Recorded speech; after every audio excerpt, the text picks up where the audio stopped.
Welcome to my channel. ಇವತ್ತಿನ ವಿಡಿಯೋದಲ್ಲಿ ನಾನು ಬದ್ನಿಕಾಯಿ ಭರ್ತಾನ ಹೇಗೆ ಮಾಡೋದು ಅನ್ನೋದನ್ನ ತೋರಿಸ್ಕೊಡ್ತಾ ಇದ್ದೀನಿ. ಇದಕ್ಕೆ ಬದ್ನಿಕಾಯಿ ಚಟ್ನಿನೂ ಅಂತಾರೆ. ಈ ಬದ್ನಿಕಾಯಿ ಭರ್ತಾ ಬಿಸಿ ಬಿಸಿ ಜೋಳದ ರೊಟ್ಟಿ ಜೊತೆಗೆ ತುಂಬಾ ಚೆನ್ನಾಗಿರುತ್ತೆ. ಹಾಗಿದ್ರೆ ಇದನ್ನ ಹೇಗೆ ಮಾಡೋದು ಅಂತ ನೋಡೋಣ ಬನ್ನಿ. ನಾನಿಲ್ಲಿ ಒಂದು ಪ್ಯಾನ್ಗೆ ಸ್ವಲ್ಪ ಎಣ್ಣೆ ಹಾಕಿಬಿಟ್ಟು 2 ಬದನೆಕಾಯಿನ ಕಟ್ ಮಾಡಿ ಪ್ಯಾನಿಗೆ ಹಾಕಿದ್ದೀನಿ. ಹಾಗೆ ಒಂದು ಮೀಡಿಯಮ್ ಸೈಜ್ ಟೊಮೆಟೊನೂ ಕೂಡ ಈ ಥರ ದೊಡ್ಡ ದೊಡ್ಡ ಹೋಳಾಗಿ ಕಟ್ ಮಾಡಿಬಿಟ್ಟು ಹಾಕಿದ್ದೀನಿ. ನೋಡಿ, ಎಣ್ಣೆ ಏನಾದರೂ ಕಡಿಮೆ ಅನಿಸಿದರೆ ಮೇಲ್ಗಡೆ ಸ್ವಲ್ಪ ಎಣ್ಣೆ ಹಾಕ್ಕೋಬೋದು. ಹಾಕಿಬಿಟ್ಟು ಇದನ್ನ ಸಾಫ್ಟ್ ಆಗೋವರೆಗೂ ಚೆನ್ನಾಗಿ ಎಣ್ಣೆಯಲ್ಲಿ ಫ್ರೈ ಮಾಡ್ಕೋಬೇಕು.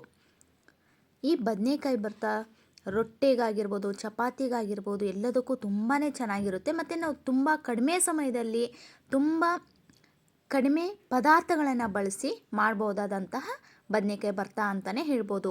ಯಾರಾದರೂ ಮನೆಗೆ ನೆಂಟರು ಬಂದಾಗಿರ್ಬೋದು, ನಮಗೇನಾದರೂ ಅರ್ಜೆಂಟಲ್ಲಿ ನಮಗೆ ರುಚಿಯಾಗಿ ಏನಾದರೂ ಬೇಗ ಮಾಡ್ಕೊಳೋಂಥ ರೆಸಿಪಿ ಬೇಕಪ್ಪ ಅಂದಾಗ ಇದನ್ನ ಖಂಡಿತ ಟ್ರೈ ಮಾಡಿ. ನೋಡಿ, ಈ ಥರ ಮೇಲ್ಗಡೆ ಮುಚ್ಚಿಬಿಟ್ಟು ಸಾಫ್ಟ್ ಆಗೋವರೆಗೂ ಫ್ರೈ ಮಾಡ್ಕೋಬೇಕು. ಇನ್ನೂ ಇದು ಫ್ರೈ ಆಗಿಲ್ಲ, ಇನ್ನೊಂದು ಸ್ವಲ್ಪ ಸಾಫ್ಟ್ ಆಗಲಿ.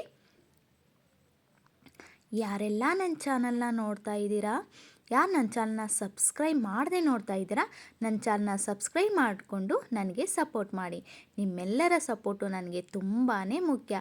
ನೀವೆಲ್ಲರೂ ಸಪೋರ್ಟ್ ಮಾಡ್ತೀರಾ ಅಂದ್ಕೊಂಡಿದ್ದೀನಿ. ಹಾಗೆ ನಿಮ್ಗೆ ಯಾವುದಾದ್ರೂ ರೆಸಿಪಿ ಪರ್ಟಿಕ್ಯುಲರ್ ಆಗಿ ಬೇಕಾದರೆ ನನಗೆ ಕಮೆಂಟ್ ಮಾಡಿ ತಿಳಿಸಿ. ಖಂಡಿತ ನಾನು ಮಾಡಿ ತೋರಿಸ್ತೀನಿ.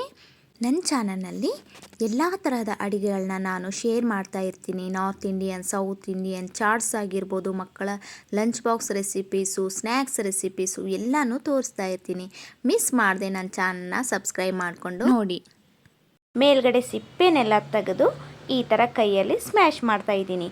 ನೀವು ಬೇಕಂದರೆ ಸ್ಮ್ಯಾಶರ್ ಕೂಡ ಯೂಸ್ ಮಾಡಿಕೊಂಡು ಸ್ಮ್ಯಾಶ್ ಮಾಡ್ಕೋಬೋದು. ನೋಡಿ, ಈ ಥರ ಸ್ಮ್ಯಾಶ್ ಮಾಡ್ಕೋಬೇಕು. ಇನ್ನು ಚೆನ್ನಾಗಿ ಸ್ಮ್ಯಾಶ್ ಮಾಡಿದ ಮೇಲೆ ಇಲ್ಲಿ ರುಚಿಗೆ ತಕ್ಕಷ್ಟು ಉಪ್ಪು, ಅಚ್ಚಕಾರದ ಪುಡಿನ ಸೇರಿಸ್ತಾ ಇದ್ದೀನಿ. ಅಚ್ಚಕಾರದ ಪುಡಿ ನಿಮಗೆ ಖಾರ ನೋಡಿಕೊಂಡು ಸೇರಿಸ್ಕೊಳ್ಳಿ. ನಾನಿಲ್ಲಿ 1 ಟೀ ಸ್ಪೂನಷ್ಟು ಸೇರಿಸಿದ್ದೀನಿ. ಹಾಗೆ ಹುಚ್ಚೆಳ್ಳು ಪುಡಿ, ಅದು ಕೂಡ 1 ಸ್ಪೂನು. ಮತ್ತು ಇಲ್ಲಿ ಚಿಕ್ಕದಾಗಿ ಕಟ್ ಮಾಡಿದಂತಹ ಹಸಿ ಈರುಳ್ಳಿ, ಹಾಗೆ ಒಂದು ಚಿಕ್ಕ ಟೊಮೆಟೊನೂ ಕೂಡ ಕಟ್ ಮಾಡಿ ಸೇರಿಸಿದ್ದೀನಿ. ಮತ್ತು ಕೊತ್ತಂಬರಿ ಸೊಪ್ಪು, ಇದನ್ನು ಕೂಡ ಚೆನ್ನಾಗಿ ಕಟ್ ಮಾಡಿ ಸೇರಿಸಿ ಮಿಕ್ಸ್ ಮಾಡಬೇಕು. ನೋಡಿ, ಈ ಥರ ಮಿಕ್ಸ್ ಮಾಡಿದರೆ ತುಂಬ ಸಿಂಪಲ್ ಆದಂತಹ ರುಚಿಯಾದಂತಹ ಬದನೆಕಾಯಿ ಭರ್ತಾ ರೆಡಿಯಾಗಿದೆ. ಇವಾಗ ಬಿಸಿ ಬಿಸಿ ಜೋಳದ ರೊಟ್ಟಿಗೆ, ಚಪಾತಿಗೆ ಹಚ್ಕೊಂಡು ತಿಂತಾಯಿದ್ರೆ ಆಹಾ ಏನು ಟೇಸ್ಟ್ ಅಂತೀರಾ. ತುಂಬ ಸಿಂಪಲ್ ರೆಸಿಪಿ, ಆದರೆ ತುಂಬಾ ಟೇಸ್ಟ್ ಕೊಡೋಂಥ ರೆಸಿಪಿ ಅಂತಲೇ ಹೇಳ್ಬೋದು. ಹಾಗಿದ್ರೆ ನೀವು ಟ್ರೈ ಮಾಡ್ತೀರಾ ಅಲ್ವಾ?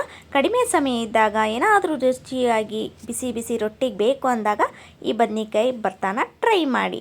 ಟ್ರೈ ಮಾಡಿದ ಮೇಲೆ ರೆಸಿಪಿ ಹೇಗೆ ಬಂತು ಅಂತ ಕಮೆಂಟ್ ಮಾಡಿ ತಿಳಿಸಿ. ಈ ವಿಡಿಯೋ ಇಷ್ಟ ಆದರೆ ವಿಡಿಯೋನ ಲೈಕ್ ಮಾಡಿ. ನೆಕ್ಸ್ಟು ಮತ್ತೊಂದು ರೆಸಿಪಿಯೊಂದಿಗೆ ಸಿಗೋಣ.